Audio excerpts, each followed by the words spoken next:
اللہ رب العزت کا ارشاد ہے انا انزلناہ فی لیلۃ القدر،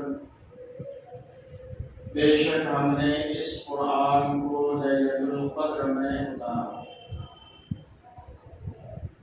وما ادراک ما لیلۃ القدر، اور تمہیں کیا معلوم کہ یہ لیلۃ القدر کیا ہے۔ یہاں لیلۃ القدر سے مراد، جس کو ہم اور آپ عام لفظوں میں شب قدر کہتے ہیں، قدر کے معنی آتا ہے برکت والی رات، مبارک رات۔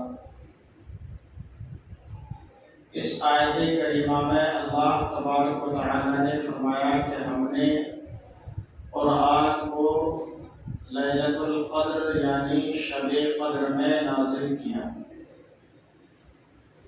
قرآن کریم کو اللہ تبارک و تعالی نے لوح محفوظ سے آسمان دنیا پر لیلۃ القدر یعنی شب قدر میں نازل فرمایا، اور اس کے بعد پھر وہاں سے ہماری آپ کی ضرورت کے مطابق اللہ تبارک و تعالی نے قرآن کو نبی کریم صلی اللہ علیہ وسلم کی ذات اقدس پر نازل فرمایا۔ تو قرآن کا نزول یعنی قرآن کب نازل ہوا؟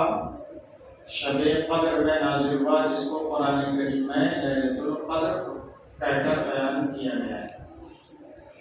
اب اللہ تعالی فرماتا ہے وما ادراک ما لیلۃ القدر، تمہیں کیا معلوم، یعنی اے بندو یا اے سننے والو تمہیں معلوم ہے کہ لیلۃ القدر کیا ہے، شب قدر کیا چیز ہے؟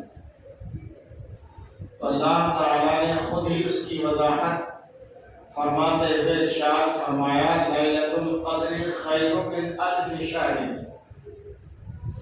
یہ شب قدر جو ہے، یہ لیلۃ القدر جو ہے 1000 مہینوں سے بھی بہتر ہے۔ اصل میں روایت میں ہے کہ بنی